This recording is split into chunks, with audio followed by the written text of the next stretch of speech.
मित्र Sanjay tiger जी, राजेश झा जी, विद्यार्थी जी, पुरुषोत्तम Chaturvedi ji, Himanshu Chaturvedi ji, Bharatiya Janata party के जितने पदाधिकारी हैं और पत्रकार मित्रों, सबसे पहले मैं क्षमा प्रार्थी हूँ ट्रैफिक जाम के कारण। जो नियत समय था उससे मैं विलंब से पहुँचा हूँ। इसके लिए पत्रकार मित्रों से, क्योंकि मेरा भी पत्रकार रहा हूँ लंबे समय तक, तो पत्रकार मित्र मुझे क्षमा करेंगे, ये मुझे विश्वास है।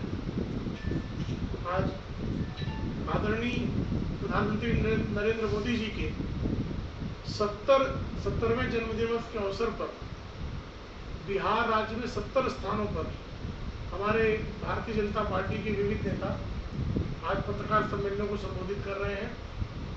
उस श्रृंखला में मुझे, जैसे आदरणीय मालवीय जी ने बताया, कि मैं विश्वामित्र जी की धरती पर हूँ, जिस धरती पर प्रभु रामचंद्र जी को ज्ञान प्राप्त हुआ, प्रभु रामचंद्र जी को शस्त्र और शास्त्र की विद्या जहाँ पर प्राप्त हुई मुनि विश्वामित्र से, उस बक्सर की पवित्र धरती को प्रणाम करता हूँ। और मैं आदरणीय मोदी जी का बिहार से और बिहार की जनता का आदरणीय मोदी जी के साथ जो संबंध है, अद्वितीय संबंध है दोनों के बीच में। आदरणीय मोदी जी को बिहार वासियों के विकास की ध्यास हमेशा लगी रहती है। उसी तरह से बिहार की जनता ने भी, चाहे 2014 का चुनाव रहा हो, चाहे 2019 का चुनाव रहा हो, आदरणीय नरेंद्र मोदी जी के प्रति जबरदस्त प्रचंड विश्वास व्यक्त करने का काम बिहार की जनता ने किया है। आदरणीय मोदी जी के नेतृत्व में बिहार में जिस तरह से विकास के कार्य हुए हैं, उनमें से कुछ विकास कार्यों को मैं आप लोगों के समक्ष पत्रकार मित्रों के माध्यम से मैं बिहार वासियों तक पहुंचाने और बिहार वासियों की तरफ से आदरणीय मोदी जी को धन्यवाद ज्ञापित करने के लिए इस पत्रकार सम्मेलन का संबोधन प्रारंभ हुआ है। सबसे ज़्यादा आज ही आपको ध्यान होगा कि कल ही संसद में किसानों के हित के लिए एक विधेयक प्रस्तुत हुआ है। और उस विधेयक के बाद जिस तरह से विपक्ष के लोग बौखलाए हुए हैं, जिस तरह से किसानों के कल्याण के प्रति भारतीय जनता पार्टी सरकार की संकल्पबद्धता के कारण जिस तरह से बीज से लेकर बाजार तक, जिस तरह से आदरणीय नरेंद्र मोदी जी के नेतृत्व में किसानों की आय को दुगना करने की दिशा में कार्य हो रहा है, मैं बिहार के किसानों के लिए जो कार्य हुआ है, प्रधानमंत्री किसान सम्मान निधि के माध्यम से 6,000 रुपये सीधे किसानों के खाते में पूरे देश में पहुंच रहे हैं।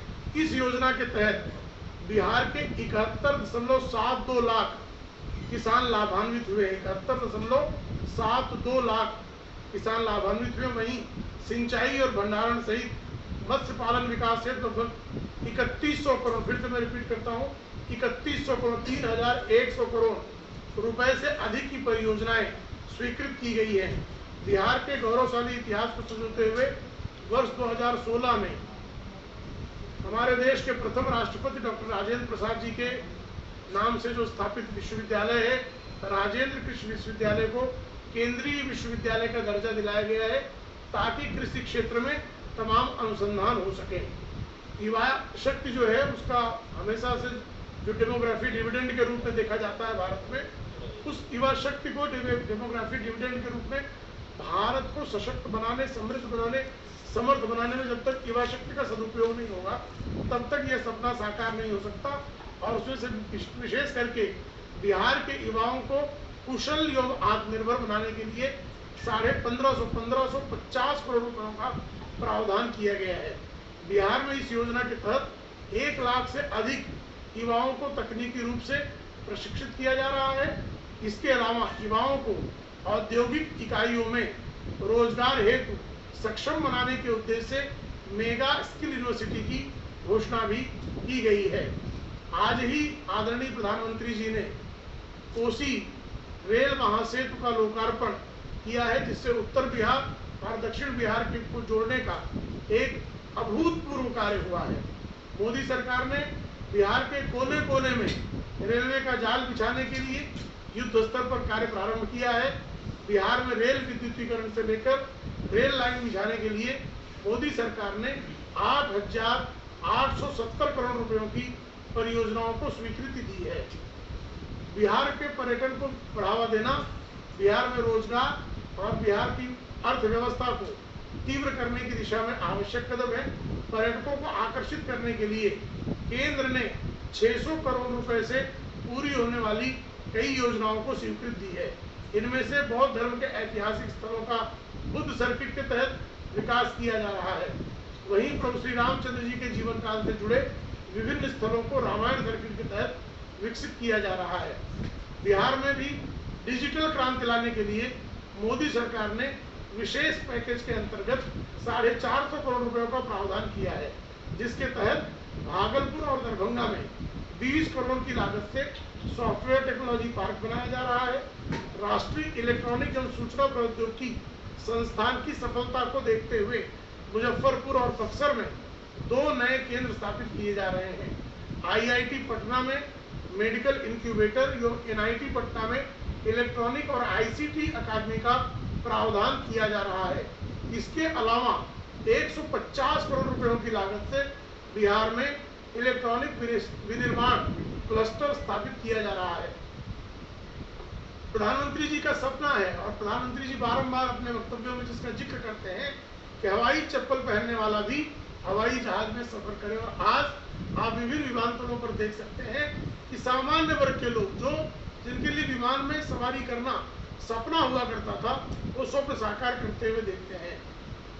प्रदेश में हवाई यात्रा के नए सिरे से विस्तार हेतु कुल 2700 करोड़ रुपए खर्च किया जा रहा है। पटना स्थित लोकनायक जयप्रकाश नारायण विमानतल को बृहद रूप से बनाने के लिए बिहटा में 2000 करोड़ रुपए की लागत से नए अंतर्राष्ट्रीय एयरपोर्ट का निर्माण प्रारंभ किया जा रहा है। दरभंगा में विमान सेवा प्रधानमंत्री के प्रयासों से शुरू हुई है, जिससे पूरे उत्तर बिहार को हवाई सेवा से सीधे जोड़ने का काम हो रहा है। पेट्रोलियम एवं नेचुरल गैस में भी बिहार के लिए उल्लेखनीय कार्य हो रहा है। हेतु 21,476 करोड़ रुपयों का आवंटन किया गया है। बरौनी स्थित रिफाइनरी के विस्तार कार्य से लेकर जगदीशपुर हल्दिया पाइपलाइन के बिछाने तक मोदी सरकार ने बिहार के विकास के लिए अहम कदम उठाए हैं।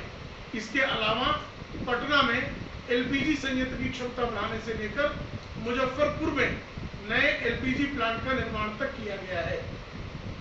किसी भी प्रदेश के विकास के लिए आधारभूत संरचना का विकास आवश्यक है।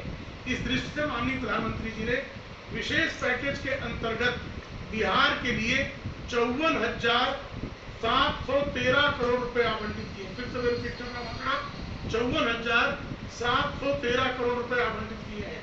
बिहार में 27,775 किलोमीटर के राष्ट्रीय राजमार्गों के निर्माण और विस्तार के साथ ही गंगा, सोन और कोसी के ऊपर 5 पुलों के निर्माण कार्य हेतु कई परियोजनाओं को स्वीकृति दी गई है। पूरे राज्य में 765 किलोमीटर से ज्यादा रेल लाइन का दोहरीकरण और विद्युतीकरण के अलावा 12 नए रेल ओवरब्रिजों के निर्माण कार्य जारी है। प्रधानमंत्री ग्रामीण सड़क योजना के तहत बिहार में लगभग 22,500 किलोमीटर लंबी ग्रामीण सड़कों को पूरा करने का लक्ष्य रखा गया है। भारतमाला प्रोजेक्ट के अंतर्गत भारत नेपाल सीमा के समानांतर रक्सौल और सोनबरसा के बीच सामरिक और सीमा सुरक्षा के दृष्टिकोण से सड़क का निर्माण किया जा रहा है। 90 किलोमीटर की सड़क के लिए पैकेज के अंदर 1800 करोड़ रुपयों का प्रावधान किया गया है। इसी प्रोजेक्ट के तहत पूर्वी चंपारण जिले के चकिया से होते हुए बरगनिया तथा 50 किलोमीटर के सड़क को बनाने के लिए 1000 करोड़ रुपयों का आवंटन किया गया है। प्रभु रामचंद्र जी के जन्म स्थल अयोध्या में भव्य दिव्य राम मंदिर के निर्माण की प्रक्रिया गत 5 अगस्त 2020 से प्रारंभ हुई है।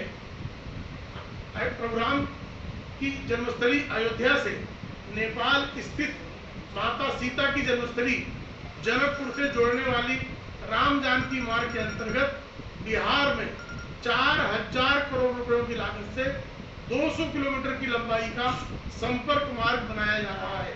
यानी जो अयोध्या में रामलला का जो मंदिर है उसको जनकपुर से जोड़ने का एक अद्भुत कार्य जो अकल्पनीय था, आदरणीय मोदी जी के सरकार में आने के पहले यह कार्य भी प्रारंभ हो चुका है। प्रभु श्री रामचंद्र की जन्मस्थली से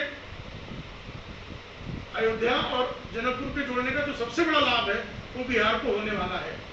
ऊर्जा के क्षेत्र में भी बहुत उल्लेखनीय कार्य हो रहा है।